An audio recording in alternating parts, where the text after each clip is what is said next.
अखंडशा ब्रह्मांडाची निर्मिती झाली आणि सकल विश्वाच्या ठाई जाऊन सामावली गेली. ज्या देवतेच्या स्मरण इच्छेवेळा वृक्षाचा पर्णय देखील हरू शकत नाही अशा जगच्चित्या परमेश्वरा, हे वैकुंठीच्या नारायण, हे लक्ष्मी नारायणा, तुझ्या चरणी कनक नगरीचा राजा शुभरत्न साष्टांग नमस्कार करतोय, नमस्कार करतोय, नमस्कार करतोय. अस्त्रम जीवित लोके, अस्त्रम धनयोने, अस्त्रम पुत्रधाराश्च धर्म कीर्ती कर्त्याम. माणसाचं जीवन अशाश्वत आहे. माणसाच्या आयुष्यात पौत्र पत्नी हे देखील अशाश्वत आहे. माणसानं कमावलेलं धन सुद्धा अशाश्वत आहे. मी या विश्वात शाश्वत ते काय, आचरणात आणलेला धर्म, संपादन केलेली कीर्ती हीच मानवी जीवनाची सार्थकता होय. सत्य न्याय नीतिधर्माचा प्रचकर्ता म्हणून ज्याची ख्याती करते या विश्वात गायली जाते तोच राजा शुभरत्न शिवनात केव्हा सत्यवर्तने वागला नाही, न्यायाच्या जागी केव्हा अन्याय केला नाही, नीती सोडून अनितीचाच कोणा धरू दिली नाही आणि अधर्माचा उच्चार माझ्या नगरीत पुन्हा गाठू दिला नाही. म्हणून सारी सर्वस्व प्रजा सुखी आणि समाधाने दिसू लागली. यातच राजाच्या जीवनाला धन्यता लागली, यातच राजाच्या जीवनाला सफलता लागली. पण भगवान, हे कुणावर? केवळ तुमच्या म्हणून तुमच्या अष्टवेळ देखवत आमच्या मस्तकी ठेवला तोच अमोघ आशीर्वाद तमाम जनतेला प्राप्त होऊ दे, एवढीच सविनय प्रार्थना, सविनय प्रार्थना, सविनय प्रार्थना.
दुसरं का होईना आशीर्वाद दिल्याचा मुद्दा राजाचा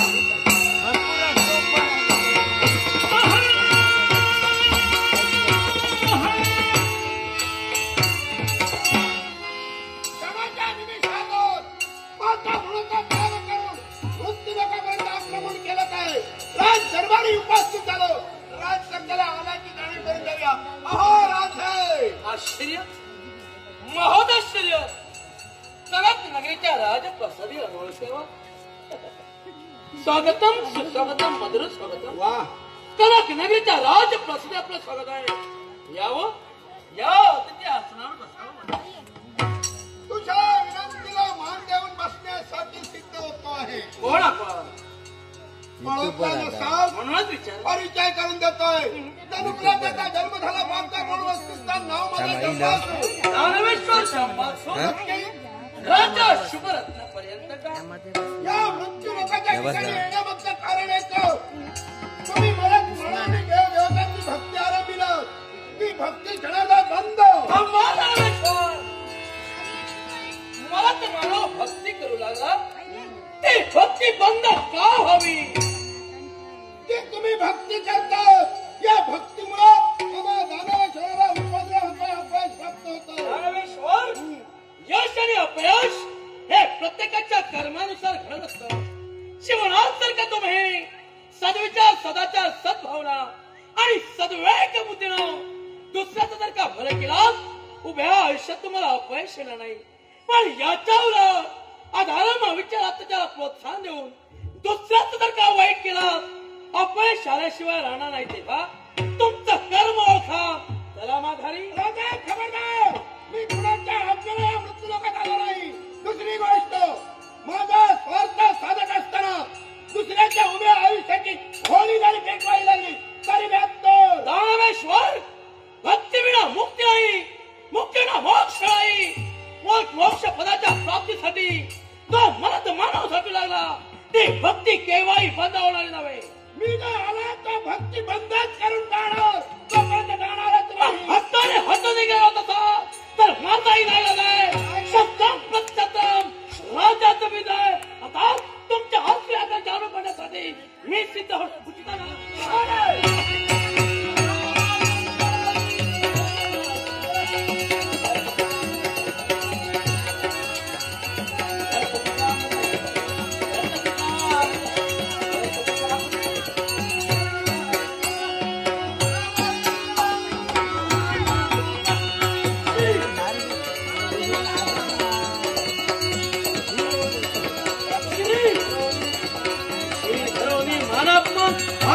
का विनाशाला आळविसी का